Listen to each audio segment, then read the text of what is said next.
salto alto, estou andando de salto alto como minha mãe, no sapato dela. Isso quer dizer, estou enunciando que sei, eu faço como você, né? Não que ela enuncie, mas simplesmente faz, ponto. Faz e ponto. E sim, naquele lugar se faz e ponto. É engraçado, porque ela é pequenininha. Ela vai fazer isso legitimadamente quando for grande. Por colégio ela não vai ser legitimada. Mas todos acham graça, né? Há algo ali que é dispar, que é diferente. Ela pode, mas não pode usar o salto alto, certo? É a cultura legitimando, aceitando localmente, mas não exatamente permitindo, incentivando. Tem hora para usar o sapato alto e não é nessa idade, é mais adiante, enfim. Então, o que pode ser dito não é só o que sai pela boca, é o que pode ser gesticulado, é o que pode ser usado, tudo que puder ser imitado. E nessa imitação eu vou me constituindo sujeito numa cultura que me internaliza. Eu sou engolida por ela, eu sou dragada por ela, né? Então, não sou eu que a internalizo, ela se interioriza, né? E essa interiorização, no meu entender, do modelo, ela é cognitiva. Isso quer dizer que eu aprendo um modo de pensar, um modo de dizer, um modo de produzir significado para os objetos, e esse é o segundo ponto. Para os objetos com os quais eu penso. Não são objetos que estão lá fora de mim. Eu os produzo cognitivamente. Então, eles são constitutivos. É uma coisa assim, eu vi a gente falar bastante sobre sujeito, sabe? Mas a gente tem que lembrar que na filosofia, antes, sujeito e objeto eram coisas separadas, por uma visão, e aí o Lakoff traz, de container, né? O dentro e o fora. Então, o que está dentro de mim e o que está lá fora. Mas acontece que o que está lá fora se produz dentro de mim. Eu sou fora e sou dentro.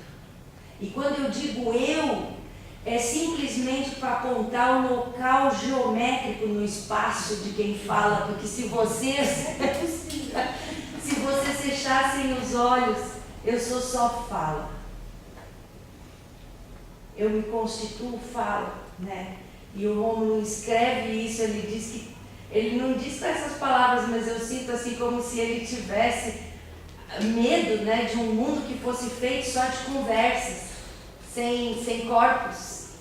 Está lá em 2012. Imagina que é um mundo feito de vozes, um escuro total, e as vozes se falam. Se sabe que elas estão perto porque parece que ficam mais altas. E às vezes umas lá no fundo, é essa imagem que eu faço de um trecho, de um parágrafo de 2012, né? E ele se apavora, ele diz que não acredita que isso seja possível. Pois não é que hoje eu sei que é possível.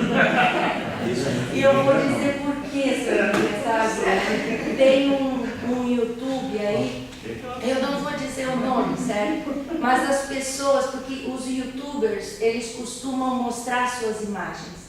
Eles aparecem como pessoas, eles usam a imagem deles para o marketing das ideias ou para a defesa de coisas. Acho interessantíssimo o movimento. Mas estes em particular eu acho que revolucionam. É um menino e uma menina, eu não sei se são meninos e meninas, mas pela voz, parece que são vozes jovens. Por quê? Porque não são roucas. Bom, o ponto é que eles falam e questionam-se. E eles são daquele jeito mesmo. Eles são vozes, entende? Não se sabe quem são. Eles nunca se identificaram. Não se conhece a imagem deles. Eles são vozes que saem por aqui. Então eu diria para o Romulo, pode, agora pode. A gente pode ouvir, é um pouco do rádio, mas a gente tinha a imagem das pessoas, a gente sabia quem falava. Já se tinha visto uma imagem, se acreditava que eram pessoas, não eram só vozes. Agora a gente tem algo que está aí há mais de 2 anos e não tem imagem, só vozes. Não se sabe o nome das pessoas, não se sabe a imagem, é só vozes. Sim. E o que passa enquanto as vozes falam? Imagens. imagens de coisas associadas, às vezes são desenhos, quadrinhos, percebe? Eu acho isso muito interessante. Mas a questão é que esta imagem que eu ponho destes youtubers servem aqui só para eu dizer de um lugar que não tem nem dentro nem fora, entende? Porque não há corpo, há vozes. Voz é voz, preenche o espaço inteiro, quando cessa, desaparece. Não existe mais. Cadê? Ninguém vê. É isso que eu penso. Se vira agora. O ponto é o container, o problema é o corpo, é o dentro, o fora, a fala, o que a gente chama de linguagem.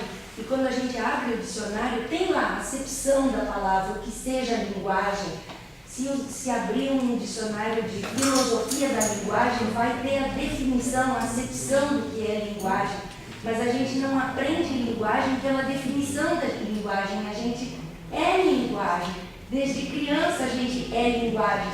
E um dia a gente aprende que aquilo que a gente fazia, gesticulava, emitia sons, que aquilo tudo era linguagem. E aí, claro, para continuar a falar disso, é preciso falar dos significados. E como que isso serve para a gente se comunicar, não é? E para a gente sair de um mundo onde as justificações são de certos modos, entrar num poço, criar pontes, quem sabe, para entrar num outro mundo, se arrepiar, horrorizar lá dentro e usar a ponte de ser legal, mas eu não quero, né? Como é o caso do exemplo, eu digo assim, porque o Rômulo dizia, entrar pelo portão dos guardiões da matemática, né, que é o matemático, entrar lá dentro, olhar, ver como é esse mundo e se retirar dizendo, ok, eu sei como é que é, mas eu não gosto disso, está tudo bem. Então ele dizia como projeto político dele, a questão de não fazer matemática porque não gosta, tudo certo não gostar. O problema é, como ele diz, como é o fracasso de quem nem tentou, né? Não gostar de matemática porque não compreende matemática, porque não entende a linguagem, porque não produz significado na direção do matemático, sabe? Esse é o problema. E daí ele fala da matemática, do professor de matemática, como se eu vejo isso assim, lá é um outro mundo, uma outra linguagem, o que pode ser dito lá, o que não pode e tal, sabe? Essa imagem das bolas me ajuda a pensar o NIMS e o modelo, assim, e como que isso muda a minha sala de aula, sabe? Porque eu ouço a fala de um aluno, eu sei que tem um mundo, uma bola lá, e pode ser que eu não esteja entendendo o que ele está falando. Pode ser que o que ele está falando não é o que eu esteja falando. Seguramente não é. Então, a questão, assim, é o objeto e sujeito, né? Separados. Regina, eu não tinha pensado em voz, mas eu estava aqui catucando o nós. Né? Essa questão da... Sim, eu não sei, mas só que talvez se a senhora quiser comentar, fala das duas antes, ou talvez vai ficando muita coisa, mas se vocês dois Não. Vai na mesma direção? A preocupação era só fazer, só aceitar o mote do nós e voz. Nós e voz. Uma frase poesia. Por favor. Não, que você começou nós e voz, né? Essa questão da matemática régia que você colocou, os etnomatemáticos, pelo menos em 93, 97, 99 e 2004, ele já quebra essa onipresença, onisciência, essa universalidade dessa matemática régia. Nós produzimos significados para essa matemática régia. A questão é trazermos e considerarmos legítimos outros modos de produzir significados para outras matemáticas que não seja a régia, no ambiente que é a forma régia. Eu acho que essa é uma questão interessante, porque o próprio Rômulo coloca que, em uma situação de cotidiano, mesmo aqueles que trabalham com a matemática, ao utilizarem processos de matematização, não vão pela matemática acadêmica, vão pela matemática, pelo processo do cotidiano. Quando ele dá aquele exemplo do físico e do matemático, numa situação de efetuar, de realizar uma questão de troco, ele não vai montar um algoritmo, né? Por exemplo, custa 13,50, eu estou 20, se fosse 13, por exemplo, eu pegaria 7, mas como tem 50 centavos a mais, então eu tiro só vai 6,50. O cara não vai botar, operar mentalmente, eu tenho que colocar vírgula debaixo de vírgula, vai um ou não vai um aqui. Não é essa a questão. Aí eu acho que o problema nosso, e por isso que nós estamos aqui, é como legitimar esses modos de produção de significado que não sejam e que não vão dar legitimidade exclusiva ao que é produzido pela matemática régia. Essa é uma questão que incomoda não só a quem trabalha com o modelo, mas também aos educadores de matemática, aos professores que estão na escola, né? Porque temos que quebrar, porque fica parecendo que há uma visão platônica de que a matemática está aí, só nos falta descobrir, ou seja, se nós não tivermos a competência de descobrir, nós não temos o direito de falar dessa matemática. E não é isso. Então, quando você traz a questão do estamos, nos sujeitamos, eu entendi como uma leitura Foucaultiana de sujeito aí em relação ao conhecimento, a minha preocupação é, será que isso não leva a gente a uma visão platônica? O quê? Exatamente. De que o conhecimento que está aí, nós estamos sempre nos sujeitando a esse conhecimento? Ou não? Não, se eu falei isso, eu não disse. Não, eu não disse. A minha preocupação é que tendamos a isso. Então, olha só, tem muita coisa, né? Deixa eu tentar costurar algumas coisas, não é para dar resposta, obviamente, porque não as tem, né? Mas talvez para ir habitando o fosso, né? O fosso mesmo da diferença, né? Eu vou começar pela matemática régia, porque talvez ela nos ajude a pensar. A matemática régia, eu falei rapidamente, como se ela fosse a matemática lá dos livros, né?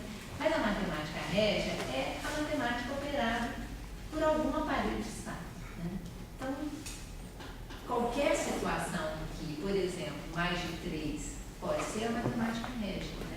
O régio, né? É aquilo que funciona como um aparelho que captura mesmo, que nada que é pensar diferente daquilo pode funcionar ali dentro, né? Então, assim, mais de 3 não existe, é o ambiente cultural. Caramba! Foi. Passei 6 anos sentado aqui com 150 quilos, nunca quebrei essa cadeira. Agora que eu cheguei a 100, pô.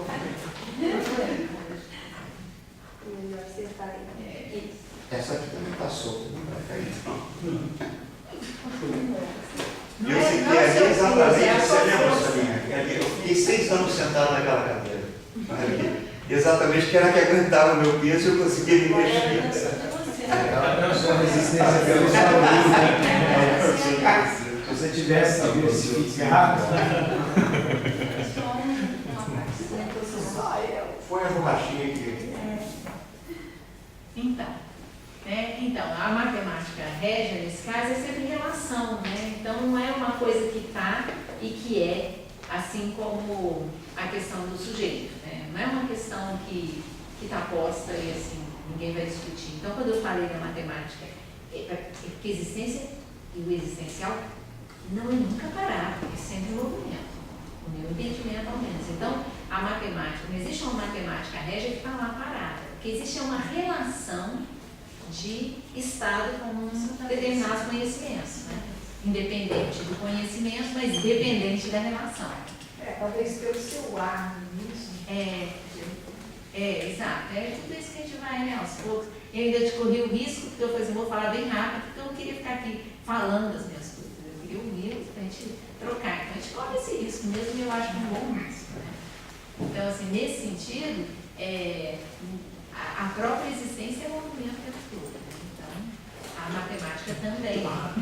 Então, assim, o mais 3 também é régia. O troco do Rodolfo também é régia. Depende de como estiver funcionando, porque é sempre relação, né? Então, nesse... Então, nesse caso, o mais 3, se ele é cultural no sentido de aparelho de captura, os sócios, e codificado desse modo, ele se torna régio, né? É porque senão a gente começa, aí sim a gente começa a fixar. Isso é régio, aqui não é, não.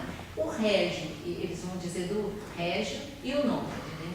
Que são os dois modos de funcionar. O régio é o modo de funcionar do aparelho de Estado, né? Que é o Estado, mas é também o grupo, é um modo de chefiar um grupo, é um, né? E o nômade é aquele que está sempre escapando daquilo, costurando aquilo, produzindo furos naquilo, né? Então, é nesse lugar de relação é que a coisa se dá. E aí é que tem um atrito com a cultura importante, né? Porque também a cultura não é captura e parada o tempo todo. Ela também é movimento. Ela também escapa. Tem coisa que escapa dali. E por que eu estou percebendo que escapa? Exatamente porque é o que escapa que produz atrito com o que está fixo, com o régio. Então, o que está escapando ali? Mas se escapa, é porque está no ar?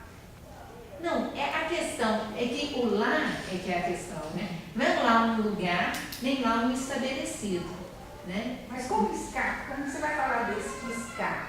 É aquilo que produz da cultura, né? Por exemplo, a cultura, ela produz uma certa captura, né? E os sócios produzem uma captura.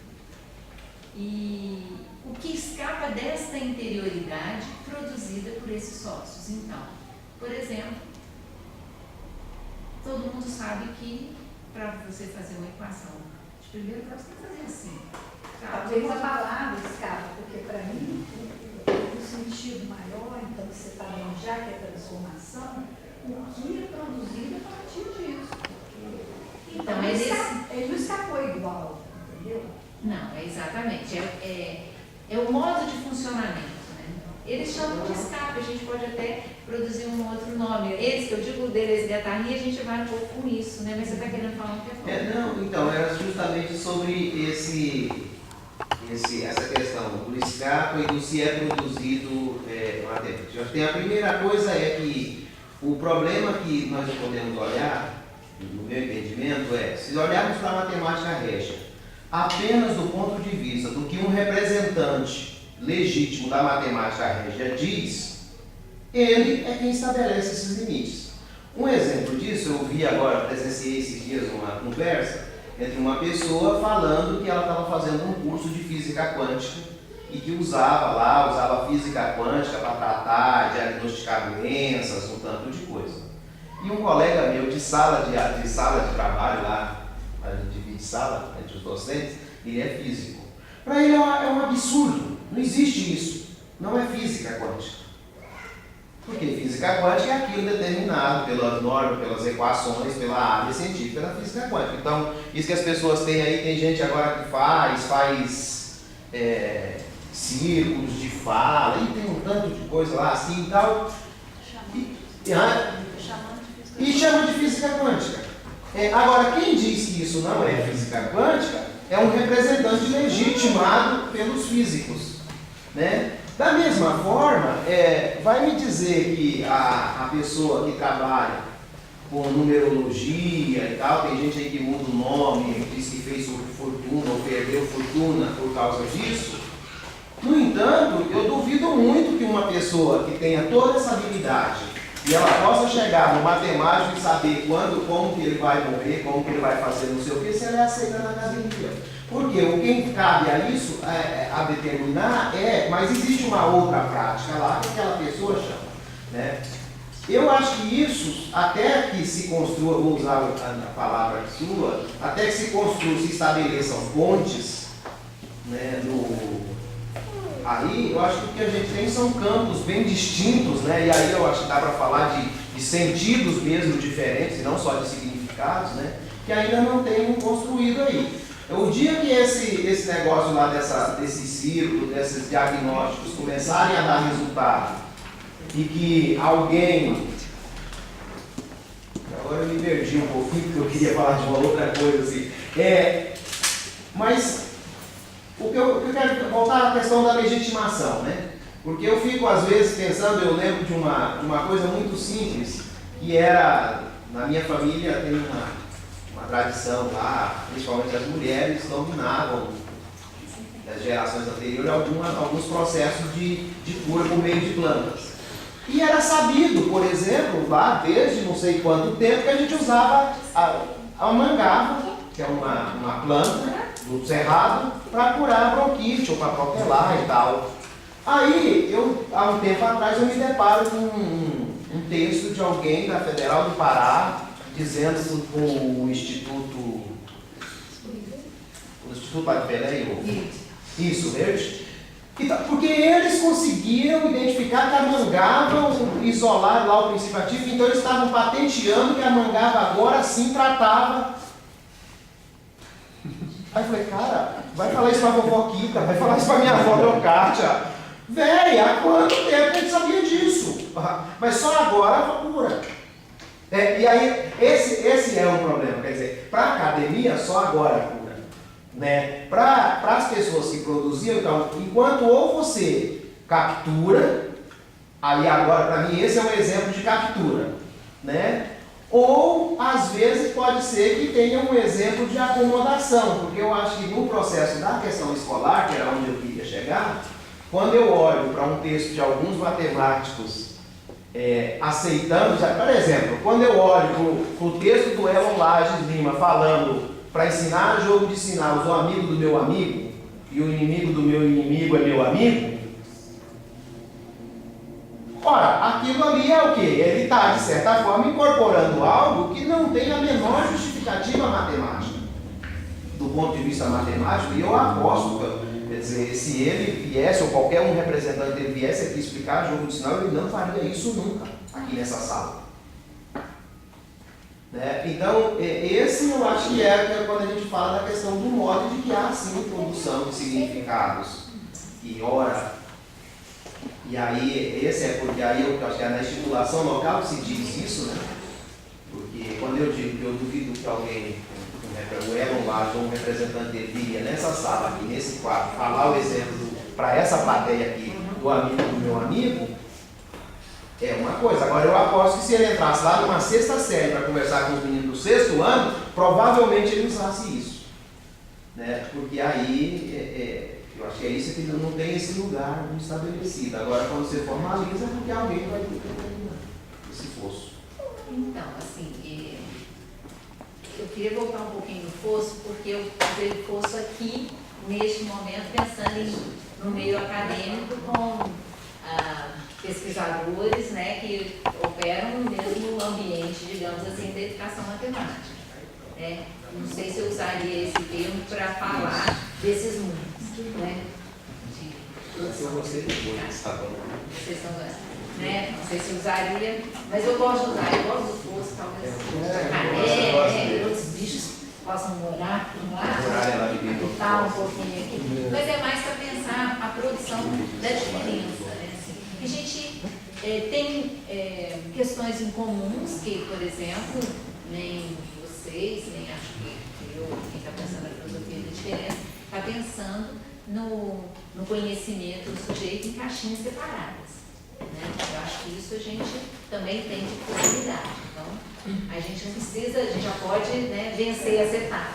A questão é mais do como a gente entende, já entendendo que não há essa separação, né, que não há esse dentro e fora, como é que a gente compreende essa relação? Né?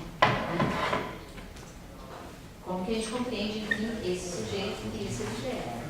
Né? No modo de entendimento desse que eu estou aqui tentando praticar com vocês, tanto conhecimento quanto sujeito são efeitos. Isso, efeitos de políticas cognitivas, né?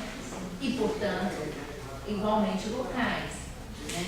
Então, daí é que não dá para falar, neste lugar, de produção de significado para alguma coisa. Porque essa alguma coisa é efeito dessa cognição. Então, assim, é uma questão de posicionamento, assim, de modo de entendimento do que seria esse conhecimento. Então, isso não significa que uma coisa, né, de novo, seja certa ou esteja errada, mas também não significa que vale qualquer coisa, porque ainda sempre resta a avaliação ética, né? A serviço de que estilo de vida isso está se colocando, que é sempre a pergunta que a gente, que a gente faz no FUNID, né? Então é só isso, que é muito, que não é só, né? Mas assim, é por isso que não dá para falar. A gente patina um pouco nos entendimentos, porque não dá para falar das mesmas coisas, apesar de a gente falar das mesmas coisas, né? Então assim, é essa abertura.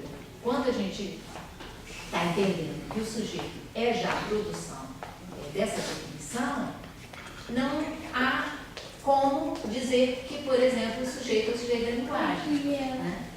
A linguagem também já é efeito disso, né? Então, muda um pouco a relação. Não existe relação entre sujeito e objeto, porque sujeito e objeto já são efeitos de relação. E aí depois, existem outras coisas que acontecem nesse âmbito. É só isso que é o curso, né? Essa distinção, né? Que a gente tem e que produz outras coisas, né? Eu não sei, não vejo, não. Vocês já entenderam? Não, aqui é Não, deixa eu comentário. dizer, senão nós vamos cortar. Olá, Hoje é para alimentar. Hoje é para alimentar. Então, Soninha, a primeira coisa que eu queria falar em público é que eu não concordo com nós usarmos o verbo legitimar do jeito que a gente tem visto. Para mim é uma incongruência muito grande com tudo que o homem fala quando ele fala eu legitimo a fala de alguém. Eu acredito que ninguém legitima nada, mas tudo bem. Eu só quis fazer esse desabafo aqui. E aí, eu queria fazer duas perguntas, Soninha, bem na direção mesmo de tentar entender esse fosso para que a gente possa tentar construir pontes, tá? E aí eu não consigo entender, e aí por isso a minha pergunta, qual seria a diferença entre dizer que o sujeito do conhecimento efêmero, transitório, é efeito da cognição, tá? E dizer que os significados produzidos por esse sujeito, que também é efêmero e transitório, são legitimados por uma cultura. Então, eu não consigo compreender o que seria uma coisa e o que seria outra como diferentes, né? Então, assim... O sujeito, num lugar e no outro. Porque você diz, inicialmente você fala o seguinte, né? Que sujeito que é esse? E aí você fala que um dos fossos que você observa entre as filosofias da diferença e o modelo é justamente essa concepção de sujeito, né? E aí você vai falar, assim, se eu compreendi o que você quis dizer. Você fala que o sujeito do conhecimento, ele é efeito da cognição. Ele é efeito do conhecimento. Não, eu estou dizendo que eu entendi. Eu entendi que você disse que esse sujeito do conhecimento é efeito da cognição. E aí a cognição tratada como política. E aí isso me pareceu em contraposição ao que o Rômulo fala no modelo, de que esse sujeito, que os significados produzidos por esse sujeito são legitimados por um sujeito, são legitimados por uma cultura. Então eu queria entender como que essas coisas são distintas, porque elas me parecem muito próximas, né? Eu não vou dizer que são idênticas, né? Mas elas me parecem muito próximas. E aí a outra questão, faço essa e faço as duas ou... Deixa eu falar então, Pode. eu já estou vendo que eu estou perdendo um monte de coisa aqui pelo meio. Então, eu acho que essa é questão que talvez nos ajude a pensar nisso. O sujeito como efeito da cognição, ele não tem domínio, digamos assim, ele não é o agente da cognição, ele é efeito de uma política cognitiva. Posso só fazer uma parte? Mas e quando ele produz algum significado? Você não existiu, hein? Pois mas acontece que é essa questão. O que vira? Porque o sujeito como efeito da cognição não é uma pessoa. Essa é a questão. Ali é que eu acho que a gente chegou no curso. né? Não é uma pessoa. A ideia de sujeito como cognição, como efeito da cognição, existe uma política cognitiva que produz o mundo e o sujeito. Então, é neste lugar que o sujeito aparece, quando a gente fala de sujeito aqui. Né? Por isso que ele é efêmero mesmo. No momento da cognição, mundo e sujeito se inventam e acabou. Não é uma pessoa. Entendeu? Eu não sou o sujeito da cognição. Não existe esse eu. Esse eu é um conjunto que vai se dando numa história, numa memória. Uma linearidade que se constitui memória. Mas isso, nessas filosofias, não é sujeito. Não é disso que a gente está falando quando fala em sujeito, como efeito. Então, esse eu, né, sujeito, não é ele que produz os significados. Ele já é efeito da produção do significado. Ele só aparece quando o significado é produzido. Tá, então assim, quando a Vivi falou tudo isso, não é a Vivi produzindo, é um efeito da não, porque aí a cognição. gente está personalizando, né? Aí fica difícil falar, não porque faz sentido, né? Não faz sentido. É um problema com o qual não dá para lidar. Nessa concepção, a gente tem linguagem para falar disso. Né? Assim, não estou querendo dizer que assim, não existe ali cada um de vocês, cada um de nós aqui. Existe uma certa configuração de forças. Né? O Nietzsche diz assim, é uma configuração provisória de forças, que tem uma temporalidade. Né? Tem uma temporalidade, a gente vê, a gente se reconhece, quanto tempo eu te vi, né? Se não fosse assim, isso tudo seria, não é essa fluidez que existe. Mas não existe nada para além disso que se reconhece. Não pode existir uma identidade a ponto de dizer que essa identidade produz o efeito. Né? Porque esse efeito, ele é agenciamento. Aí eles têm um conceito que é o conceito de agenciamento coletivo. Né? Que não é um coletivo, mas é um agenciamento que produz o significado. Não é um sujeito que produz o significado. Então, por exemplo, quando quer dizer, nesse entendimento, tá?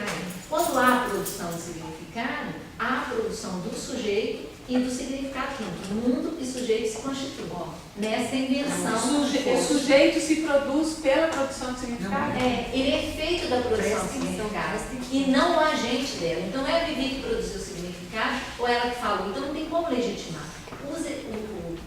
Digamos assim, talvez deve ser assim, a cultura é o solo, assim, o ambiente no qual é possível se dar essa produção de significado. Mas não é o sujeito que a produz e é legitimado pela cultura. A cultura produz, digamos assim, a interioridade. Ela produz uma membrana que produz uma certa interioridade. Ali dentro, naquele interior, as coisas vão se dando, assim como a Regina falou, né, nesse entendimento de que o fogo que está dentro está fora, né?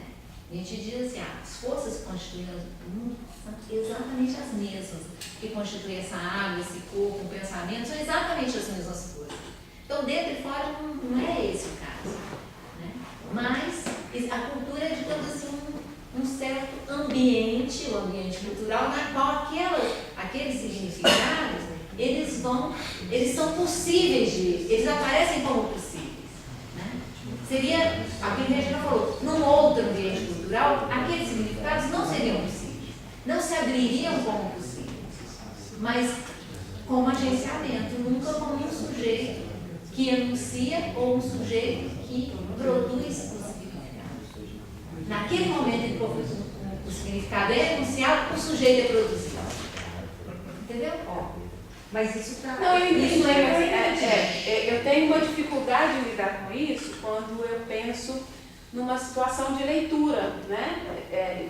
De uma produção de significados, né? Porque tudo bem, ok, eu consigo entender o que você diz quando você fala que o sujeito ele é produzido ali enquanto ele está falando sobre qualquer coisa, por exemplo, né? Eu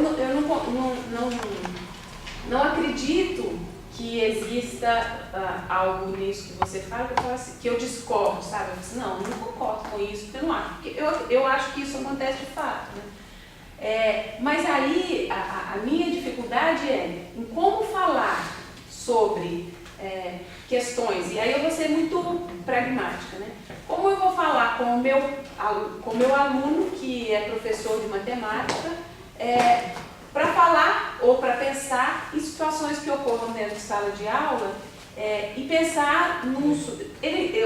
tudo bem, eu posso até pensar num sujeito que se produz enquanto está produzindo significado, né? Trocando assim muito nos meus termos o que você falou.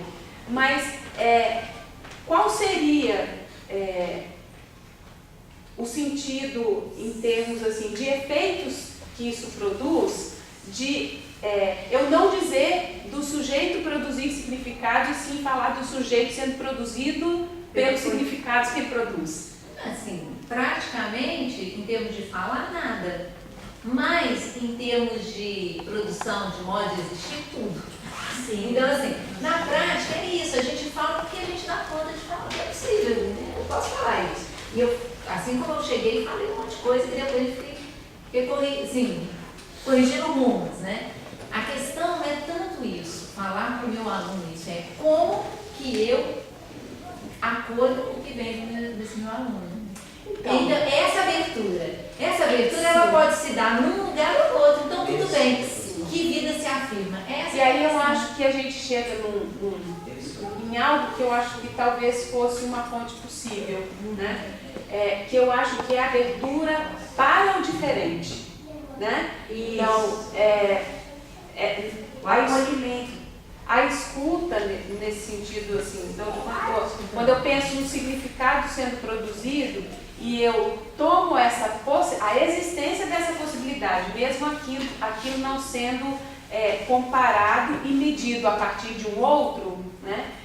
Eu acho que a gente consegue, pelo menos, dialogar nesse sentido, porque mesmo falando de forma diferente sobre o sujeito, o modo como a gente lida com o diferente talvez não seja tão diferente assim, né? Então, é isso que eu estava falando, a gente tem muitas proximidades. Agora, esse conceito eu quis mexer nele, porque primeiro que ele é central, né? Tanto ali quanto aqui. E segundo, que mesmo que eu fale de outros modos, tem até um lugar que o Deleuze Guattari fala assim, não é não falar é chegar a um ponto que falar ou não falar eu não faça a menor diferença. Então, acho que é um pouco isso, né? Falar ou não falar, chegar ao ponto de que falar ou não falar, eu, sujeito, não faça mais diferença, porque outras coisas, outros agenciamentos já se deram ali. Então, claro que existe um eu psicológico, né? Assim, por que ele existe? Porque ele foi produzido culturalmente, né? Então, a gente teve um momento em que produziu essa ideia de psique, do eu psicológico, que sente, que ressente, mas a ideia é que se eu fico preso nisso, eu posso ficar, e a psicologia, por exemplo, fique. Tudo bem, obrigada. Só que isso acaba afirmando um certo ressentimento na vida, um sujeito ressentido, porque ele tem uma produção prévia, assim, ele tem alguma coisa que justifique aquele lugar de ressentido. Ressentido no sentido de que aquele não consegue mais sentir uma coisa. Antes de experimentar, ele já ressente porque ele já sentiu alguma coisa parecida e a psicologia vai legitimando um pouco esse lugar, né? do ressentimento. Então, assim, faz diferença você lidar com isso, pensando, por exemplo, nos nossos alunos, professores de matemática, tomando a coisa como ressentida, né? Por exemplo, a escola não deixa eu fazer tal coisa, o meu aluno que, né, o aluno que não quer saber de nada, né? E um lugar em que eu sou abertura para aquilo que vem e ouvir, igual a gente fez um artigo agora recentemente, ouvir, tomar a sério, não é só ouvir, tomar a sério aquilo que vem.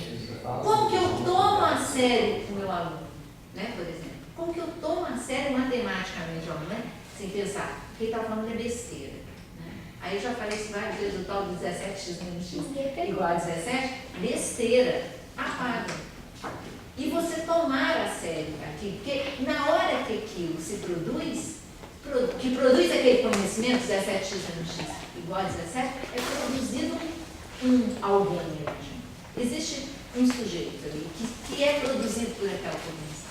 Então, quando a gente rechaça aquilo, a gente rechaça tudo junto.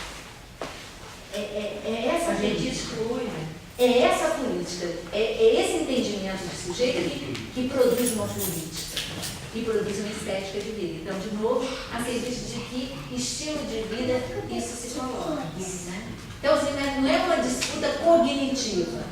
Né? Eu vou citar aqui um monte de vezes Deleuze, vocês vão ficar convencidos. Cara, nossa, como ela é sabida, né? O que se trata é de política mesmo. É o que política a gente está alinhado, que estética, que vida está se produzindo com isso. Que ética que com quem está entrando. Aí sim vale a pena você olhar para o conhecimento e perguntar. Né? Eu achei que era bacana a gente discutir a questão do sujeito, mas por isso, não porque acho que ali tem uma coisa, tem uma proximidade, tem um distanciamento, mas tem uma coisa um fio para se puxar. Né? Então, é mais isso. Provocar, né? Problematizar vocês no modelo com esse funcionamento. Mas você colocou uma coisa. E a outra que eu acho que também é para me ajudar a entender, né? Porque você falou de assignificação, né?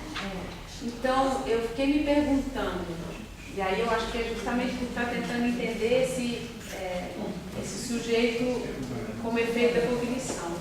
Como que uma assignificação ela pode escapar de um sujeito de conhecimento que é efeito da cognição? Né? Ou seja, né, pensando aí no que você disse e tirando essa pessoalidade do sujeito. Né? Esse sujeito que se produz pela cognição, como que é possível, né, se ele está sendo produzido por ela ali naquele momento, como é possível que dele escape essa assignificação? Então, é que o assignificante, né, ele é o lugar onde, não é um lugar onde não há significado, é o lugar onde o significado é deslocado. Sim. O 17x menos x é igual a 17. Ok. Ali, o significado matemático desloca. E ao deslocar, produz o sujeito. Né? É o contrário. Não é que ali, só é possível ali. Só é possível a significância no momento da produção, na política cognitiva funcionando ali. Né? Só é ali que é possível. Porque senão vira só uma oposição lá. Né? Um erro. Né? Porque hoje, se a gente simplesmente coloca, é só um erro. É só uma bobagem que alguém fala. Mas ali se produzindo, é na significância mesmo, porque ali não tem um significado prévio. Ali o significado se coloca. Né? Uma outra significância se acha. E eles vão trazer essa discussão de significância, eles vão falar de anexato também, que é um conceito bacana para a gente pensar a exatidão da matemática, né? Que não é nunca a negação do exato. Né? Se eu pensar, a matemática anexata não é uma matemática que não é exata, não é isso. É uma matemática, é um outro lugar. Né? Então a significância se constitui aí. Eles vão falar do rizoma, né? Que ele é asignificante, ahierárquico e acentrado. Então, um conhecimento que seja acentrado. Então, ele tem múltiplos centros, ele é asignificante, mas não tem significância prévia, e além disso ele é acentrado. Então, como que isso se dá, pensando no conhecimento dessa ordem? É nesse lugar que pensar a produção de significado fica um pouco difícil, né, para mim, assim. Então, eu estou colocando mais, assim, para a gente pensar coisas, né? Eu também não sei como que se... Né? Eu penso isso, quando dá o 17 anos de 17, a significância... Sim, e aí eu entendo quando você fala isso como a significância, não como sendo a falta de um significado. Mas aí a minha dificuldade está em entender como que essa significância ela se produz a partir de um sujeito que é produzido por essa política cognitiva, no sentido de que de onde vem, sabe? Porque quando eu penso, por exemplo, quando o Rômulo fala da ideia de resíduo de enunciação e quando o sujeito produz significado para esse resíduo e ele se torna texto, está presente aí a possibilidade de serem produzidos outros significados que não aquele. Então, existe a possibilidade possibilidade aí dessa significância, né? E existe a possibilidade, quando eu olho para esse sujeito produzindo essa significância, né? Disso não ser colocado como o que não pode, o que não deve, o que está errado, mas na possibilidade de ser lido por mim, né? E aí estaria talvez a ação do professor no sentido de como intervir e como lidar com isso. Não no sentido de dizer, olha, isso está certo ou isso está errado. Porque eu, enquanto professor de matemática, né, por mais que eu entenda que existe, sempre vai existir essa possibilidade da significância, né, existe essa matemática régia. Né? E eu vou estar falando de um determinado lugar, né? Eu vou estar falando do lugar de professor de matemática numa escola, né? Então, bem... Quando eu falo isso, eu me recordo de uma discussão que a Gelsa faz naquele livro dela, de Exclusão e Resistência, né? Que aí volta um pouco para a questão da etnomatemática, né? Que ela se vê diante de uma situação em que ela está ali como professora de matemática para assentados do MST que querem aprender aquela matemática da professora de matemática e que produzem outros significados diferentes dessa matemática. E o dilema que ela se encontra em falar, em como lidar com essas diferenças, sem dizer para eles, vocês estão errados de fazer assim e eu que sou a certa, né? Então eu acho que talvez essa dificuldade no lidar com a diferença, eu não consigo conceber isso como sendo algo simples de se fazer, né? Mas ao mesmo tempo que você fala dessa diferença substancial entre o sujeito ser produzido e o sujeito produzir o significado, né, eu não consigo deixar de pensar com o modelo na existência dessa significância, né, e vamos dizer assim, não deixar de lado isso ou tratar de forma aligerada sem conceber aquilo como sendo algo importante naquele processo. Não sei se eu falei mais que eu fiz a pergunta, né? Mas era por aí. Então, eu acho que essa é a questão sempre. Primeiro, que para mim foi um grande encontro esses autores, porque tem me ajudado muito a olhar para isso que eu tenho olhado para a sala de aula de matemática. E uma coisa que a gente tem visto, tem quase 10 anos no trabalho, olhando a sala de aula de matemática, é que coisas acontecem.